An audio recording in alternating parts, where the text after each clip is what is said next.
तुम्हें मेरी जिंदगी बर्बाद करते हुए, उसको नर्क बनाते हुए? You cheater, you liar!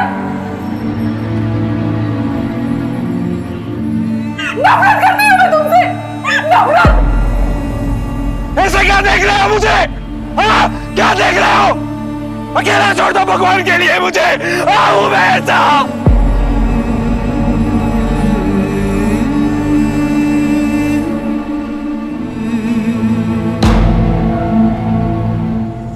इंसानी फितरत कुछ ऐसी है कि हमें अपनी जिंदगी में क्या हो रहा है उससे ज्यादा उत्सुकता इस बात की होती है कि दूसरों की जिंदगी में क्या हो रहा है। लेकिन इस डॉक्टर की जिंदगी के बारे में लोगों को ऐसा क्या पता चल गया था कि अब हर तरफ सिर्फ उसी की चर्चा थी।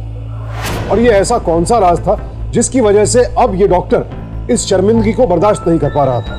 वो चीख चीख कर कह रहा था कि उसे अकेला छोड़ दिया जाए।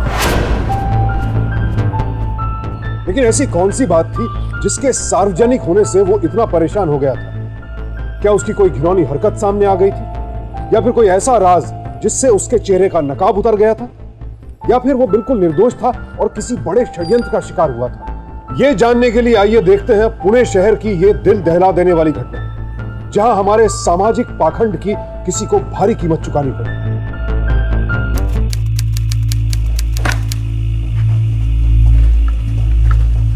आपको डीन सर ने अपने कैबिन में बुलाया है। क्यों, क्या हुआ है? पता नहीं।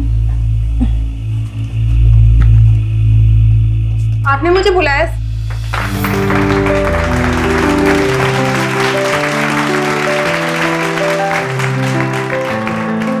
हमारे हॉस्पिटल में 1 साल सक्सेसफुली कंप्लीट करने के लिए कांग्रेचुलेशन। Thank you sir. अरे भाई केक लाओ। ये रहा केक। कांग्रेट्स। Thank you. चलो निशा, केक काटो।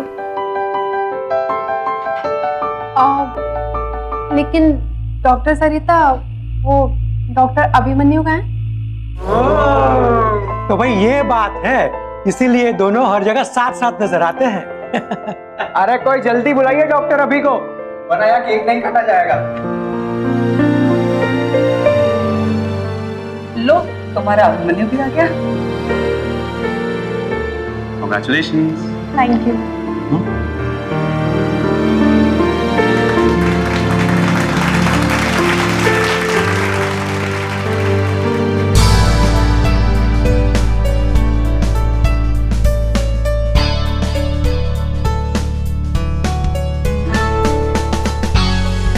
डॉक्टर अभिमन्यु, तुम दोनों काफी कंफर्टेबल लगते हो। I am happy for you guys. Marriage कब का प्लान किया है? ऐसी कोई बात नहीं है sir, we are just good friends, that's it.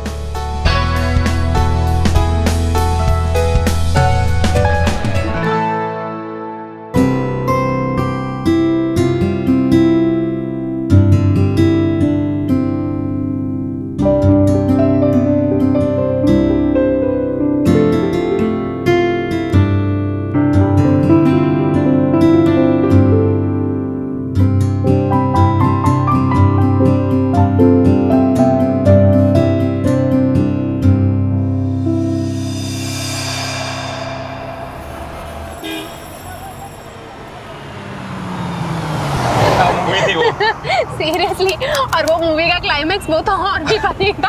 और वो याद है, वो आधी मूंछ वाला विलन, उसकी आधी मूंछ कैसे ब्लास्ट में उड़ जाती है, और वो आखिरी में वो जो डायलॉग बोलता है, अब मैं अपनी मूंछ के एक एक बाल का बदला लूंगा। ओह हिलेरियस, लाइक।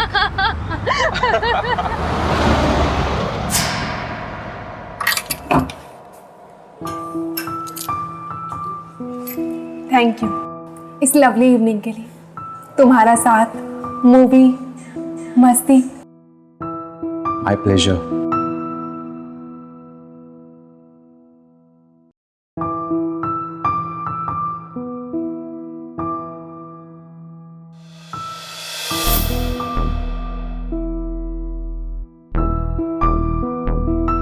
मुझे अब चलना चाहिए, सुबह हॉस्पिटल भी जाना है।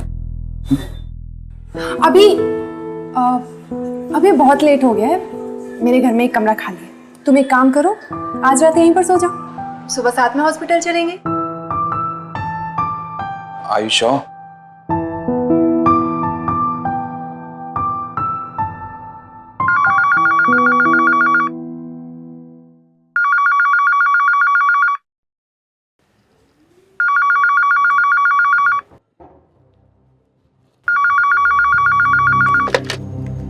हेलो हेलो, आप कौन? और मेरी बेटी निशा कहाँ है? सॉरी आंटी, मैं डॉक्टर अभिमन्यु। निशा और मैं एक ही हॉस्पिटल में काम करते हैं। वो मैं एक्चुअली जरूरी काम से आया था, बुक्स लेनी थी निशा से।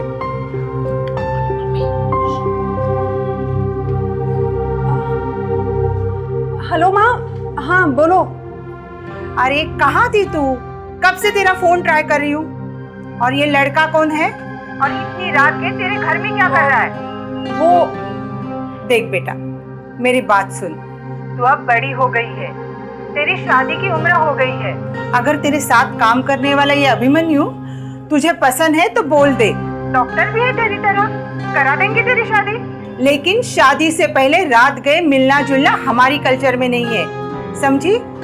माँ ऐसा कुछ भी नहीं है, अभिमन्यु सिर्फ मेरा अच्छा दोस्त है। तुम ना बस तुम्हें मौका मिला नहीं कि शुरू हो जाते। अब मैंने ऐसा क्या कह दिया? अच्छा कुछ नहीं कहा। अच्छा सुनो ना माँ, बाद में बात करें, मुझे ना बहुत नींद आई है। Bye, good night. क्या हुआ? All okay? ये मम्मी भी ना। चलो गुड नाइट। Good night.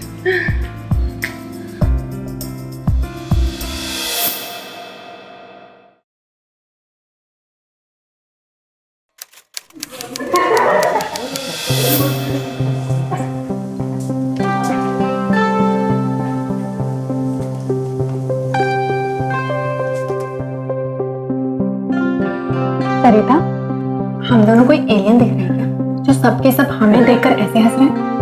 नहीं, सबको पता चला है कि अभिमन्यु तुम्हारे घर पे रात को रुका है। अब क्या होगा?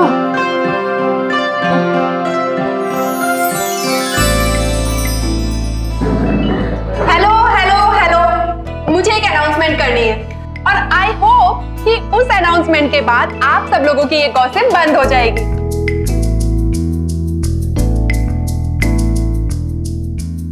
अभिमन्यु, शादी करोगे मुझसे? क्या? बोलो ना, will you marry me?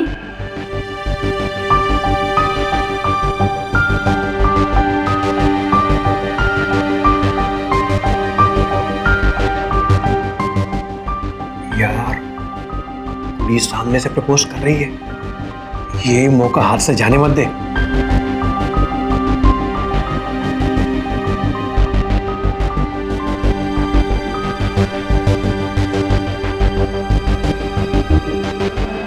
Of course.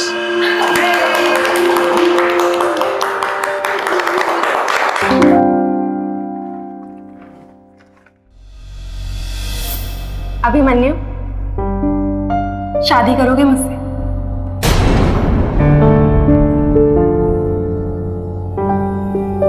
मैंने हाँ तो बोल दिया है, पर क्या हाँ बोलकर मैंने कोई गलती तो नहीं की, या फिर जल्दबाजी में मैंने कोई गलत फैसला ले लिया है?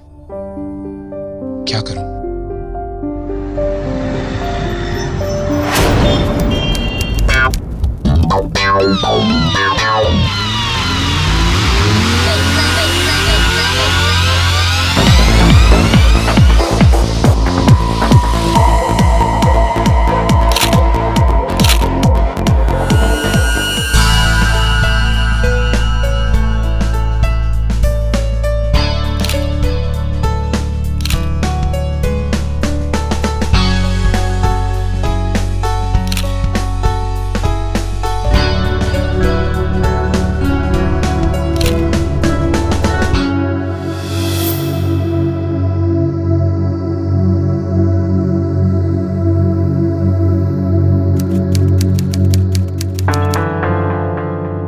शादी की एल्बम देख के मन नहीं भरा अभी तक।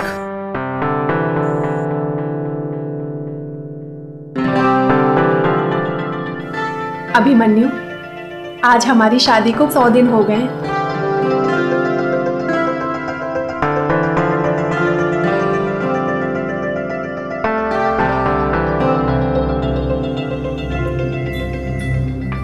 निशा,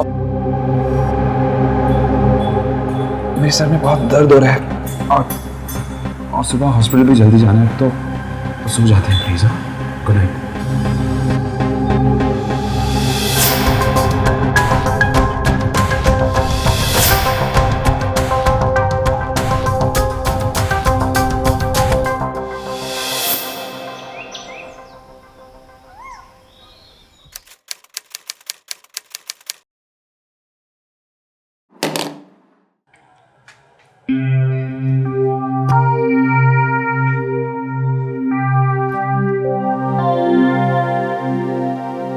अभी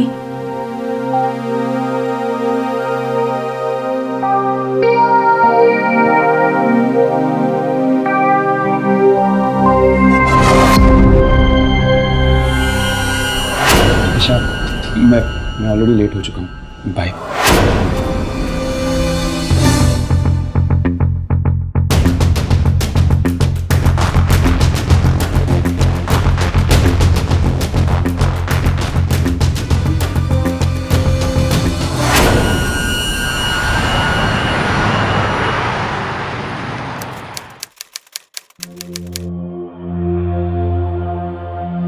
सरिता, अब मुझे तुझसे ना अभिमन्यु के बारे में कुछ बात करनी है। हाँ बोल ना, क्या बात है?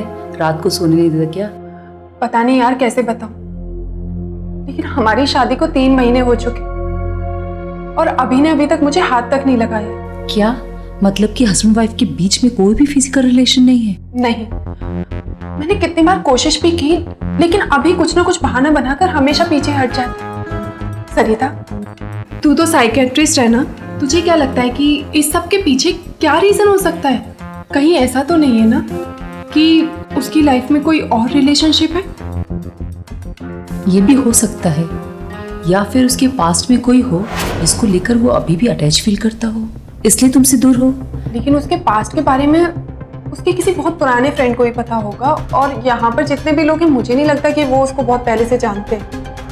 हाँ, एक फ्रेंड को मैं जानती हूँ, वो काफी करीब भी था अभिमन्यु के, मतलब कि दोनों रूममेट थे मेडिकल कॉलेज में, और वो इसी सिटी में प्रैक्टिस भी कर रहा है। रुक, उस क्लिनिक का एड्रेस देती हूँ, जाकर मिलकर आ।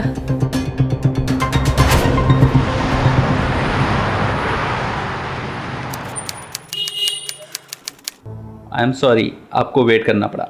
बताइए क्या काम है? डॉक्टर, मैं निशा केलकर हूँ, डॉक्टर अभिमन्यु की वाइफ। मुझे आपसे कुछ जरूरी बात करनी है। अभिमन्यु सैफ? मुझे तो लगा था कि वो कभी शादी नहीं करेगा। आपको ऐसा क्यों लगा था कि वो कभी शादी नहीं करेगा? आई एम सॉरी, मुझे ऐसा नहीं कहना चाहिए था, पर अभिमन्यु और मैं मेडिकल कॉलेज में रूममेट्स थे। उस वक्त उसकी जिंदगी में कोई था, लेकिन उसका ब्रेकअप हो गया था। मुझे सिर्फ इतना पता है कि उसका नाम किरण है। वो कहाँ रहती है? आप प्लीज मुझे उसका एड्रेस दे देंगे? देखिए, मेरा उससे मिलना बहुत जरूरी है। आपको आइडिया भी नहीं है कि हमारी मैरिड लाइफ में कितनी प्रॉब्लम चल रही। अभिमन्यु ने 1-2 बार उसके घर का जिक्र तो किया था। आपको किरण का पता मेडिकल कॉलेज से मिल सकता है।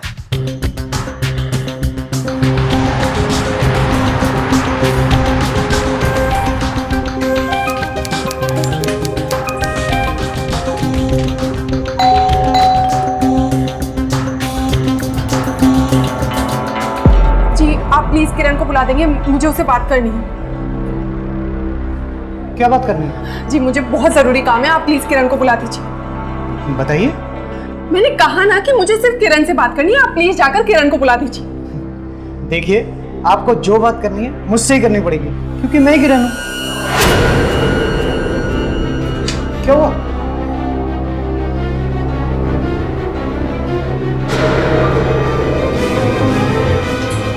सुनो, निशा उस लड़की की तलाश में निकली थी जिसकी वजह से अभिमन्यु उसके साथ पति पत्नी का संबंध बनाने से कतराता था, लेकिन जो सच उसके सामने आया वो बेहद चौंकाने वाला था। दरअसल कॉलेज के दिनों में अभिमन्यु जिस किरण से प्यार करता था वो कोई लड़की नहीं बल्कि एक लड़का था। सिर्फ हमारे समाज में ही नहीं, दुनिया भर में ऐसे लोग हैं जो विपरीत लिंग के प्रति नहीं बल्कि समान लिंग के प्रति आकर्षित होते हैं और उसी से प्रेम संबंध बनाना चाहते हैं। और वैसे भी किससे प्यार करना है या किससे प्यार हो जाए, ये तो हर किसी का निजी मामला होता है। बेस्ट फ्रेंड्स होते हुए भी अभिमन्यु ने कभी निशा को अपनी होमोसेक्सुअलिटी के बारे में नहीं बताया और निशा को यही लगता रहा कि अभिमन्यु उससे प्यार करता है।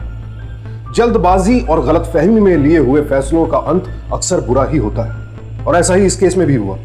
यही वजह थी कि अभिमन्यु और निशा दोनों ही इस शादी से खुश नहीं थे और निशा तो अब खुद को बेहद उपेक्षित महसूस कर रही थी। लेकिन अभिमन्यु के बारे में इतना बड़ा सच सामने आने के बाद अब निशा क्या कदम उठाएगी? तुम एक लड़के से प्यार करते थे, जब तुम्हें लड़के ही पसंद है तो मुझसे शादी क्यों की? बताओ मुझे, क्यों दिया मुझे इतना बड़ा धोखा? बोलो, शर्म नहीं आई तुम्हें मेरी जिंदगी बर्बाद करते हुए, उसको नर्क बनाते हुए? You cheater, you liar! निशा, मेरी बात सुनो। वो किरण, मैं तुम्हें बताना चाहता था, लेकिन कैसे बताता? कोई मुझे आज तक समझ ही नहीं पाया है। I'm sorry Nisha, I'm really sorry. I know मैंने तुम्हें बहुत तकलीफ दी है। लेकिन ये बात बताने की हिम्मत मुझ में नहीं थी। तुम्हें ये बात बताने की हिम्मत नहीं थी, लेकिन मुझसे शादी करने की हिम्मत थी। देखो, ये अपना इमोशनल ड्रामा मेरे सामने बंद करो। तुम्हारी शक्ल तक नहीं देखनी है मुझे। नफरत करती हूँ मैं तुमसे, नफरत। निशा,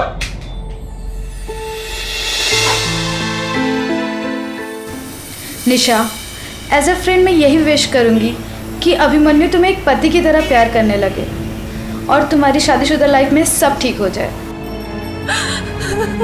लेकिन तुम्हें अभिमन्यु के इमोशंस को समझना होगा, उसे समझना होगा, उसके नज़रिए से देखना होगा। तुम समझने की कोशिश करो।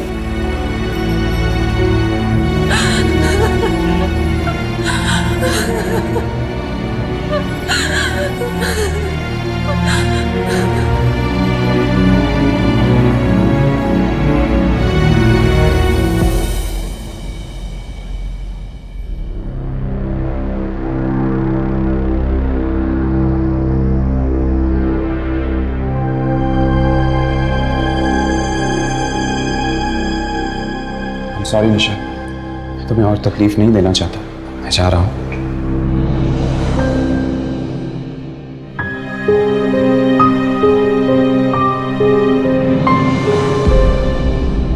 जब तुम्हें अपने बारे में सब कुछ पता ही था, तो मुझसे शादी क्यों की तुमने? जब शादी की उम्र हुई तो फ्रेंड्स और फैमिली सब एक ही बात पूछने लगे कि शादी कब करोगे, शादी कब करोगे। यहां तक कि मां ने मरने से पहले एक ही बात कही, शादी कब करोगे। उस दिन तुमने मुझे कैंटीन में सबके सामने प्रपोज किया। मैं चुप था, लेकिन तुम्हारे चेहरे की खुशी देख के मैं तुम्हें मना नहीं कर पाया। मैंने हाँ कर दी। मुझे लगा कि लोगों को उनके सवालों का जवाब मिल जाएगा और जब मैं ये बात तुम्हें बताऊंगा तुम इस बात को समझ पाओगी। लेकिन नहीं, आज मुझे पता चला कि शादी करना मेरी जिंदगी की सबसे बड़ी गलती थी।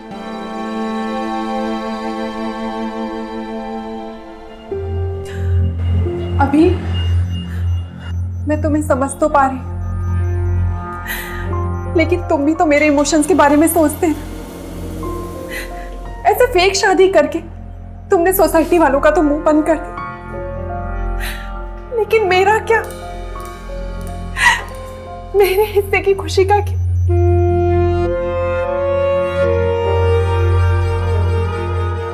I'm sorry Nisha, I'm really sorry।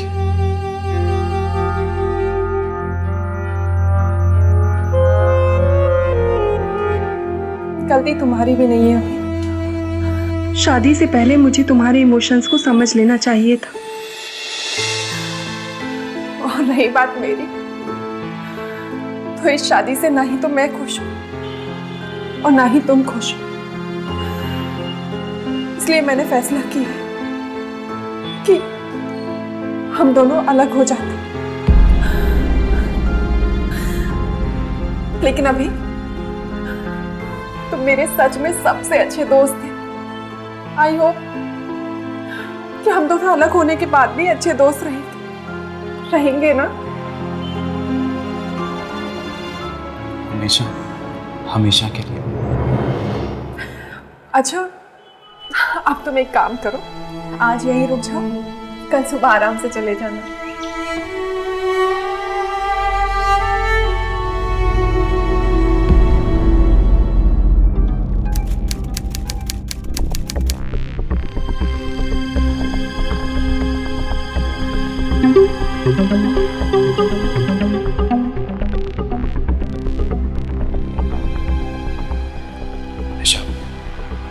अपना ख्याल रखना। अच्छा ठीक है, हॉस्पिटल में मिलते हैं बेस्ट फ्रेंड्स की तरह।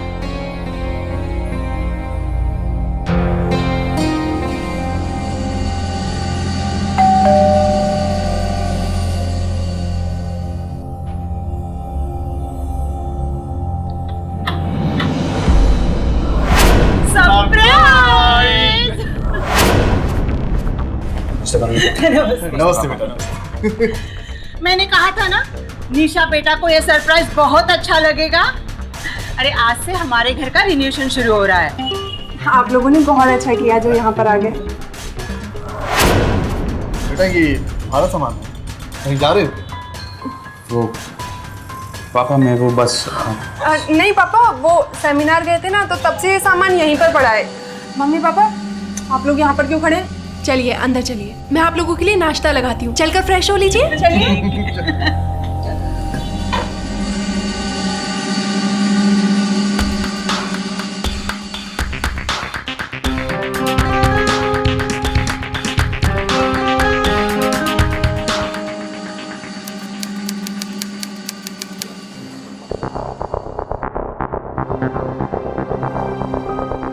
झूठ बोलने की क्या जरूरत थी?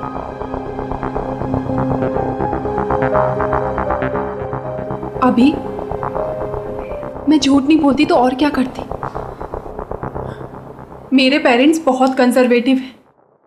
I mean, मैं उन्हें सब कुछ सच सच बता दूंगी, लेकिन सही वक्त देखकर। तब तक क्या प्लान है? तब तक हम एक हैप्पीली मैरिड कपल होने का नाटक करेंगे। Hello lovebirds. हॉस्पिटल में भी रोमांटिक बातें करने का टाइम निकाल ही लेते हो। Good, keep it up. नहीं सर, वो मैं बस एक इम्पोर्टेंट बात कर रहा था और कुछ नहीं। अरे हाँ, इम्पोर्टेंट बात से याद आया, मैं एक बहुत ही इम्पोर्टेंट रिसर्च प्रोजेक्ट पे काम कर रहा हूँ और मुझे लगता है कि तुम उसमें मेरी काफी हेल्प कर सकती हो।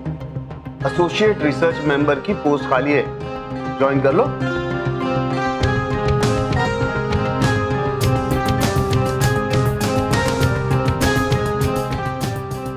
Yes sir. गुड।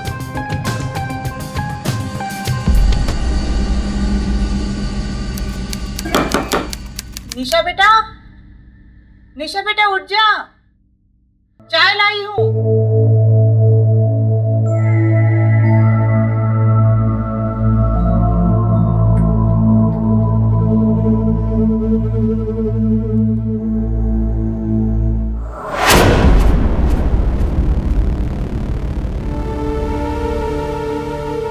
ये दोनों अलग सो रहे हैं।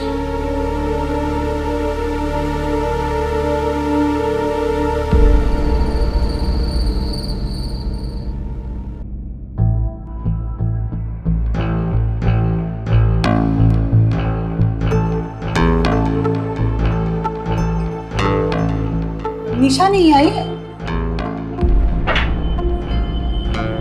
जी वो एक रिसर्च प्रोजेक्ट में बिजी है, तो शायद आज रात घर नहीं आएगी।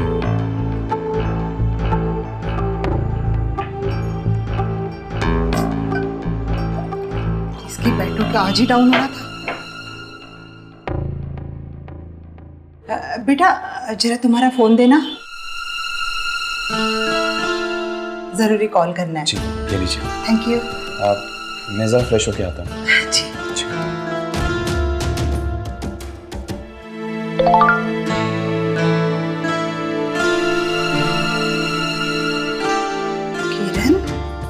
तुम्हारी वाइफ मेरे घर आई थी। मुझे लगता है कि उसको पता चल चुका है कि हमारे बीच क्या रिश्ता है। योर लव किरण।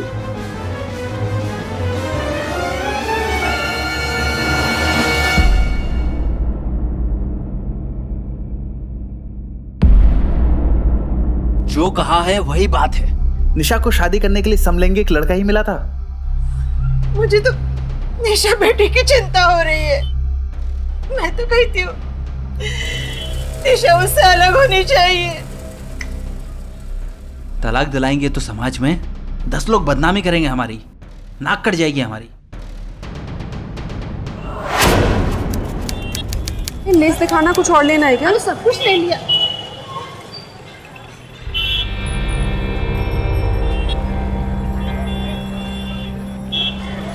निशा बेटा, देख तो कितना प्यारा बच्चा है। अच्छा लगता है ना? हाँ, प्यारा बच्चा है। हमें कब नाना नानी बना रही हो? देख बेटा, बच्चे के घर में आने से ना बच्चे के माँ बाप के जो रिश्ते होते हैं वो और मजबूत हो जाते हैं। घर में तनाव नहीं होता। अब मैं तो कहूँगा कि इस मामले में देरी नहीं करनी चाहिए। मम्मी पापा, मेरी और अभी की इस टॉपिक पे बात हुई है। अभी कोई प्लान नहीं है बच्चे का। अच्छा, अब चलते हैं, और भी तो सामान लेना है ना।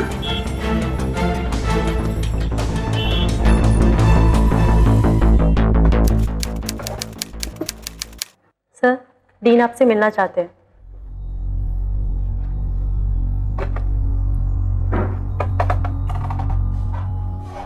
मैं कम इन सर? कम इन।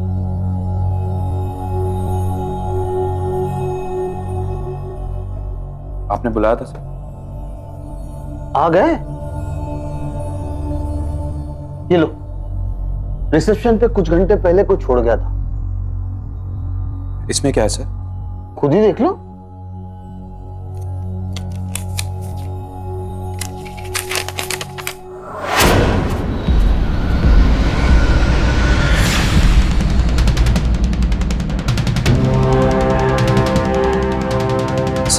सर ये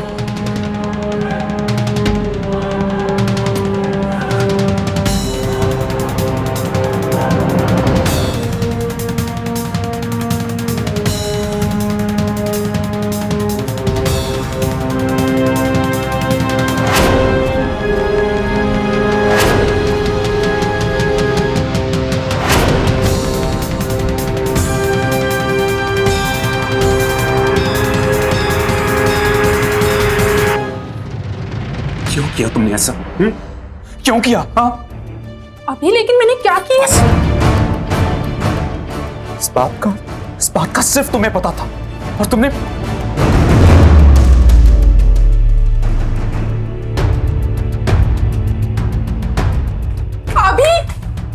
अभी लेकिन मैंने क्या किया है? पूरी बात तो बताओ अभी।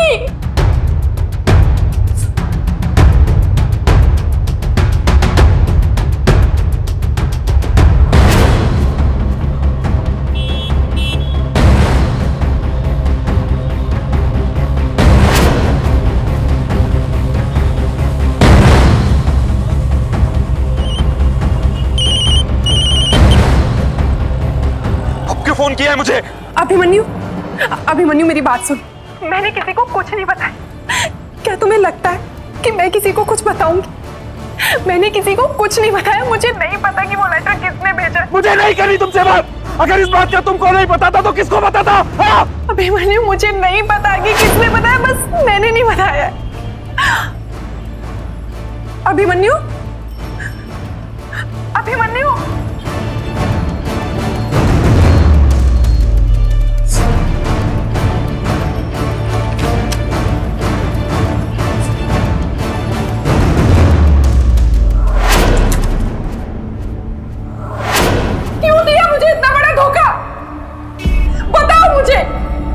शर्म नहीं आई तुम्हें मेरी जिंदगी बर्बाद करते हुए,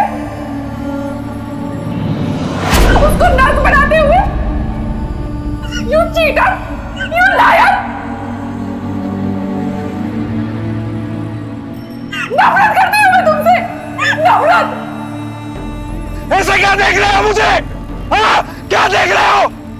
अकेला छोड़ दो भगवान के लिए मुझे। हूँ मैं ऐसा।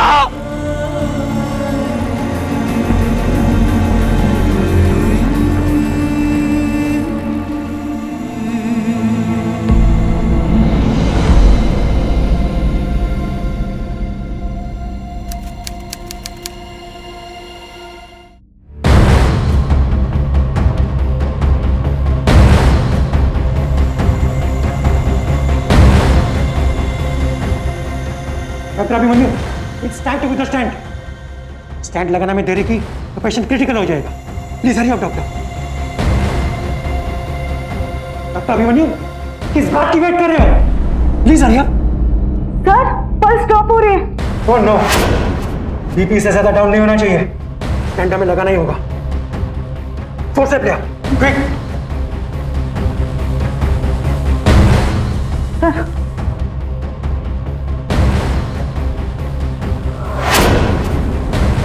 आज वक्त रहते अगर डॉक्टर त्रिपाठी लीड नहीं करता तो तुम्हारी वजह से वो पेशेंट ओटी में ही मर जाता। क्या हो क्या गया है तुम्हें? अपनी हालत देखो, एब्सेंट माइंड रहते हो। दिमाग कहाँ रहता है तुम्हारा आजकल? अपनी पर्सनल लाइफ की जो भी प्रॉब्लम है उसका असर अपने काम पर नहीं दिखना चाहिए।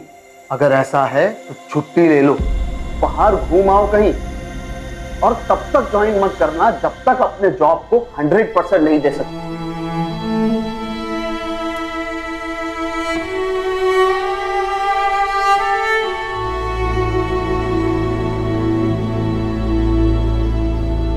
अभी डीन ने क्या कहा? अभी कुछ तो बोलो, बात करो मुझसे। अभी अभी सुन रहे हो? अभी क्या हुआ? अभी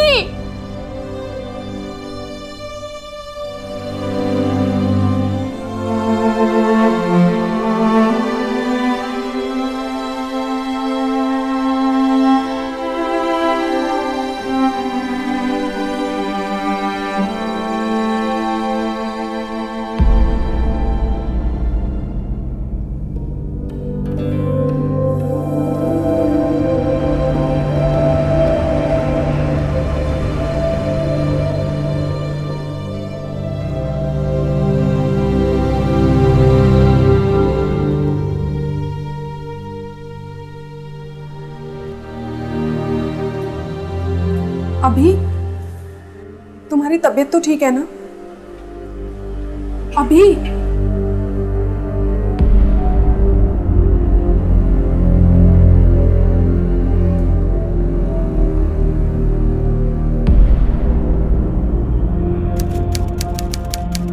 ये निशा नहीं आई अब तक? उसने बताया था ना कि डीन के रिसर्च वर्क में लगी है।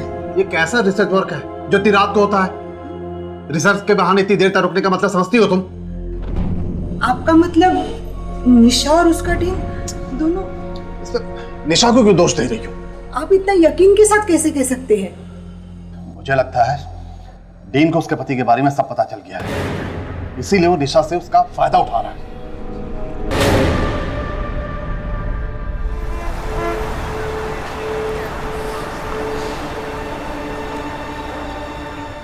नहीं, फिलहाल प्रमोशन भूल जाओ। मानता हूं मैंने प्रॉमिस किया था, पर मैनेजमेंट पॉलिसी के अकॉर्डिंग मैं प्रमोशन नहीं दे सकता। अच्छा, और आपकी ये मैनेजमेंट पॉलिसी तब कहाँ गई थी जब आपने मुझे रिसर्च वर्क के लिए असिस्ट करने के लिए बोला? सर, मैंने रात भर यहाँ पर रहकर काम किया, और अब जब मैंने अपनी फाइल तक सबमिट कर दी तो आप कह रहे हैं कि मेरा प्रमोशन नहीं हो सकता है। सर, ये गलत है, आप मेरे साथ ऐसा नहीं कर सकते हैं। निशा कहाँ है? सर, वो दीन सर की केबिन में, बट उन्होंने कहा है कि कोई उन्हें डिस्टर्ब ना करे।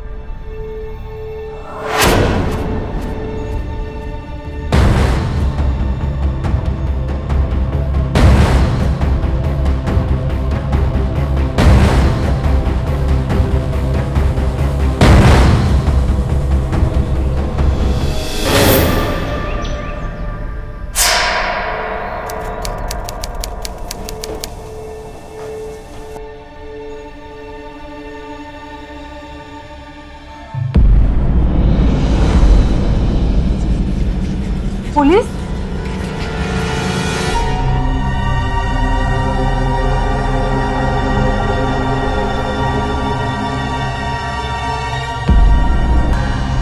तो टीम के साथ कौन था और आखिरी बार आपने टीम को कब देखा? सर डीन सर रात देर तक रुके थे और निशा मैम भी उनके साथ थी। सर दोनों इसी प्रोजेक्ट पे काम कर रहे थे। कल हम जब ग्राउंड पे निकले तो डीन सर के कैबिन से निशा मैम और उनके ज़ोर ज़ोर से बात करने की आवाज़ आ रही थी। तो ऐसा लग रहा था कि वो दोनों किसी बात पे झगड़ा कर रहे हैं। फिर हम दोनों चुपचाप वहाँ से निकल गए। सर थोड़ी देर बाद निशा मैम के पति आए थे, डॉक्टर अभिमन्यु। निशा कहाँ है? सर वो डीन सर के कैबिन में। फिर हम वार्ड में चले गए। ये क्या बोल रही हो तुम? सर मेरा डीन सर के साथ कोई झगड़ा नहीं हुआ, बस मेरे प्रमोशन को लेके थोड़ी सी बहस हुई। और वो बहस इतनी बढ़ गई कि आपने अपने पति डॉक्टर अभिमन्यु को बुलाया और दोनों ने मिलकर डीन का खून कर दिया। सर भला मैं डीन सर का मर्डर क्यों करूंगी? और अभिमन्यु हॉस्पिटल में आया था ये मुझे पता तक नहीं, मैंने उसे नहीं बुलाया, मैं तो उससे मिली तक नहीं हूँ सर। तो वो हॉस्पिटल में करने क्या आया था? ड्यूटी थी उसकी? नहीं सर, डॉक्टर अभिमन्यु को डीन ने फोर्सली पे भेज दिया था। वो कुछ दिनों से मेंटली डिस्टर्ब चल रहे थे और उनकी वजह से एक पेशेंट मरते मरते बचा था। वो इस बात से बहुत नाराज थे डीन से, शायद इसलिए हॉस्पिटल आए हों। अच्छा तो ये बात थी। है कहाँ ये डॉक्टर अभिमन्यु? रिसर्च वर्क के बहाने डीन देर रात तक निशा को अपने पास रोक के रखता था। मुझे शक हुआ कि वो उसका यूज कर रहा है, इसलिए मैं हॉस्पिटल गया उसे समझाने के लिए। लेकिन जैसे ही मैं वहां पहुंचा तो देखा कि कैबिन अंदर से लॉक था। मैं वहां से वापस घर आ गया। इंस्पेक्टर, तुम्हें लगा कि डीन तुम्हारी वाइफ के साथ अंदर है और तुम वापस आ गए। बेवकूफ समझते हो हमें? तुम्हें शक था इसलिए तुमने डीन को मार ही डाला। नहीं इंस्पेक्टर, ये तू ऐसे सच नहीं बोलेगा ना? लेके चलो इसे थाने। इंस्पेक्टर साहब प्लीज मेरी बात पे यकीन कीजिए, मैंने खून नहीं किया है। निशा, इन सबको लग रहा है मैंने गुस्से में आके डीन का खून कर दिया। मैं खूनी नहीं हूं। तू ही खूनी है। ये आदमी समलैंगिक है। फिर भी इसने मेरी बेटी से शादी की, धोखे में रखा उसे, नरक बना कर रख दिया मेरी बेटी की जिंदगी को। मैंने खून नहीं किया है निशा, मेरी बात का यकीन करो, मैं खूनी नहीं हूं। प्लीज मेरी बात का यकीन करो, मैं खूनी नहीं हूं। प्लीज मुझे बचा लो निशा, प्लीज मुझे बचा लो, प्लीज।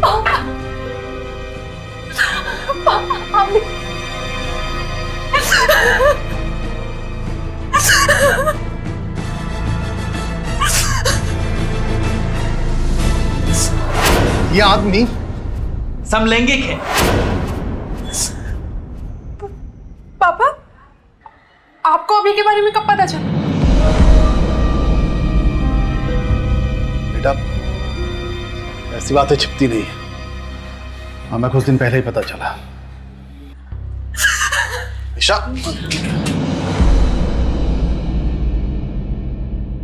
निशा, नॉट फेयर यार। मैंने बहुत से वर्कोहॉलिक देखे पर अपने बर्थडे के दिन काम कर रही हो। तुम करना क्या चाहती हो यार? और क्या करूं सरिता, मुझे अभिमन्यु के बाद सबसे ज्यादा लगाव अपने काम से ही है, और वैसे भी मैं खुद को ज्यादा से ज्यादा बिजी रखना चाहती हूँ। Happy birthday Nisha. Happy birthday. Hello uncle, hello aunty. Hello बेटा। मम्मी पापा, आप लोग यहाँ पर? आज तुम्हारा जन्मदिन है और तुम हमारे जगने से पहले सुबह सुबह यहाँ आ गई। हैप्पी बर्थडे बेटा, अपने पापा का और खानदान का नाम खूब रोशन करो। ये लो तुम्हारे लिए।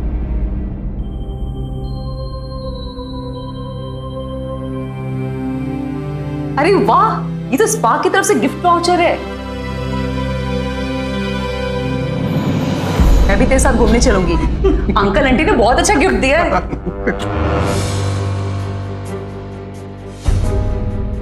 निशा, निशा बेटा कहाँ जा रही हो? हाँ आगे बढ़ो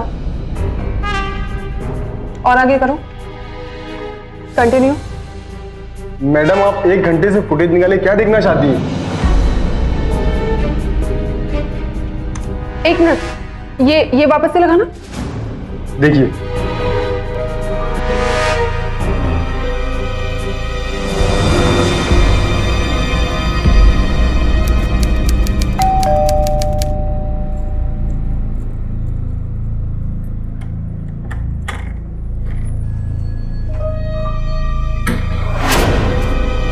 अभिमन्यु,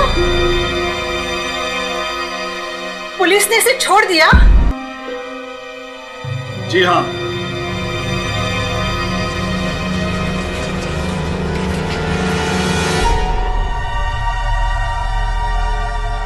पर क्यों? क्योंकि खून इन्होंने किया ही नहीं। क्या? इन्होंने किया है। ये क्या बकवास है? ये खूनी है। इसने धोखे से मेरी बेटी से शादी की। इसे तो आजीवन कारावास मिलना चाहिए। पापा, इसे पहचानते हैं आप?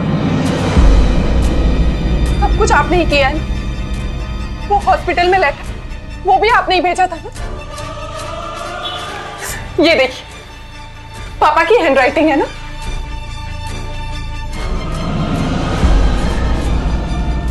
आपने जानबूझकर अभिमन्यु के मन में मेरे और डीन को लेकर शक पैदा किया, क्योंकि आपको पता कि ऐसा सुनते ही अभिमन्यु सीधे हॉस्पिटल जाए।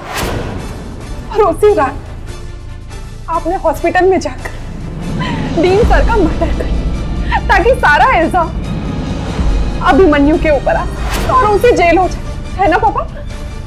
बेटा, ये सब मैंने तेरे भले के लिए किया। मेरे भले के लिए? आपको किसी का मर्डर करने का हक किसने दिया? पापा, मैं और अभिमन्यु तो ऐसे भी अलग होने वाले थे। उससे एक बार पूछ तो लिया होता। ले चलो इसे।